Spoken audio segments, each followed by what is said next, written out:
bem-vindos a mais um episódio curto do Café Ciência e Fé.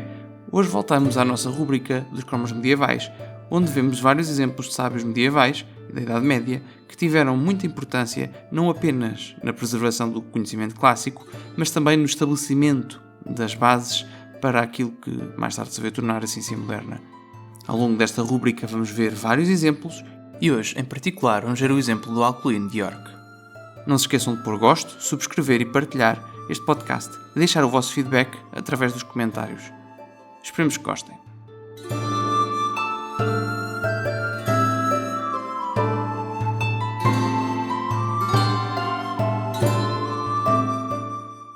Então, ora, bem-vindos a mais um episódio da nossa caderneta de cromos medievais. Hoje vamos falar de Alcuino, uma personagem muito importante durante o chamado Renascimento Carolíngio.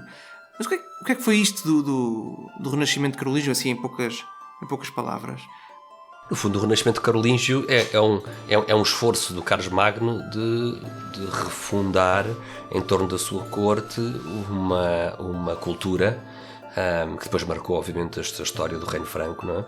E um renascimento cultural com uma série de vertentes, para já na língua, unificando a escrita numa forma de escrever bem mais legível, o chamado carolíngio minúsculo, procurando, porque é preciso recordar que ainda não há imprensa, não é? A imprensa só aparece em meados do século XV, por isso nós temos que ter atenção de que era tudo copiado e a letra manuscrita por vezes era terrivelmente complicada de ler. E ele faz um esforço de impor algumas regras, uma nova caligrafia para tornar os textos mais legíveis. Na música, reformando a escrita musical e também o canto litúrgico. Na arquitetura, como é sabido, com um estilo próprio, não é como aconteceu em toda a Idade Média, não é? Cada monarca marcava com o seu cunho próprio o estilo de arquitetura, e também nas artes decorativas. E o que é interessante é que o Carlos Magno, consciente da importância de ter bons professores para poder realmente criar um fenómeno de mudança cultural, ou de renascimento cultural, convida um dos homens mais letrados da época, convida este Alcuino de York, portanto, um professor, um sacerdote, um estudioso que, como o nome indica, Alcuino de York vem de York, nas Ilhas Britânicas.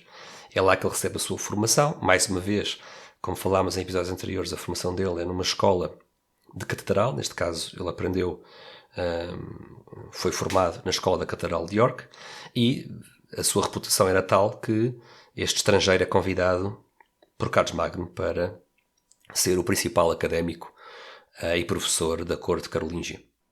Porque é interessante aqui que falámos um bocadinho na instabilidade política que aconteceu por toda a Europa com a queda do Império Romano do Ocidente, não é?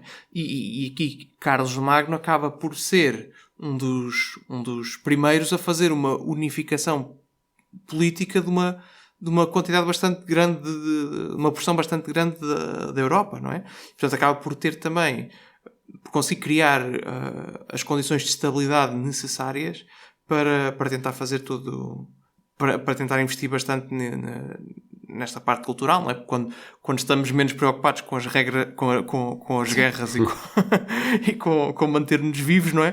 Podemos dedicar-nos mais às atividades intelectuais que são importantíssimas também. E estas viagens que como outros homens sábios medievais fazem, estas viagens vão ser muito importantes para a cultura europeia no seu todo, porque quando o Alcuino de York vai ser o professor e o intelectual da corte de Carlos Magno, ele leva com ele tudo o que aprendeu na escola da Catedral de York.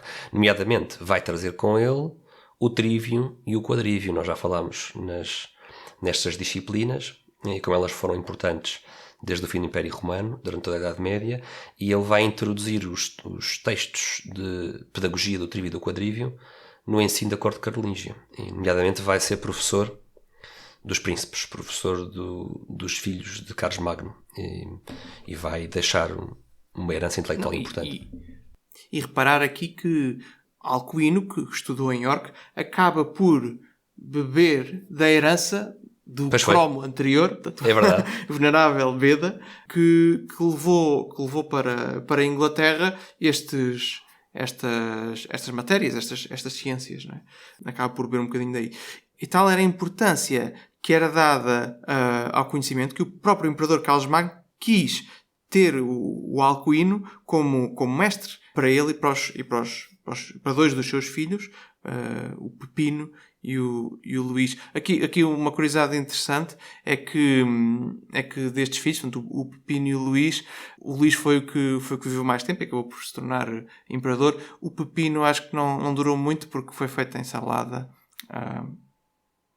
Tentativa de piada. Se calhar não vou pôr isto.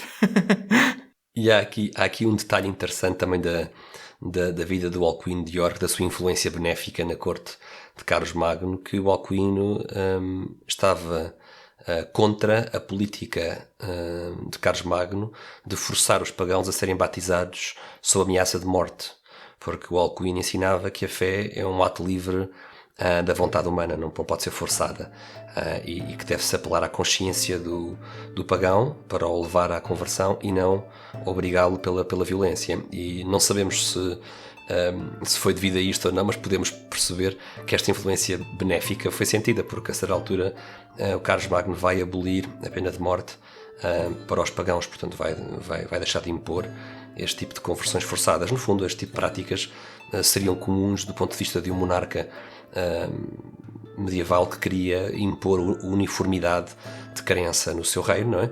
Mas temos aqui a importância do intelectual e do clérigo alcuino que lembrou ao monarca que a fé é um ato livre, não se pode impor a fé pela força. E acho que ficamos por aqui com este sábio importantíssimo que contribuiu para, mais uma vez, para trazer a cultura latina que tinha sido preservada em Inglaterra para o reino para o reino franco e do Sacro Império Romano de Carlos Magno. E pronto, ficamos por aqui, se calhar. Até ao próximo cromo da nossa caderneta.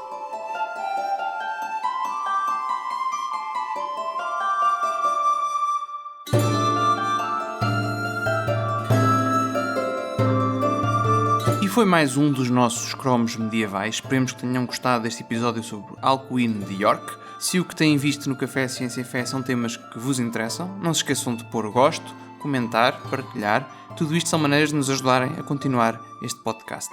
O Café Ciência e Fé volta em breve com novos temas, sempre a mostrar a harmonia que existe entre a fé, a razão e a ciência.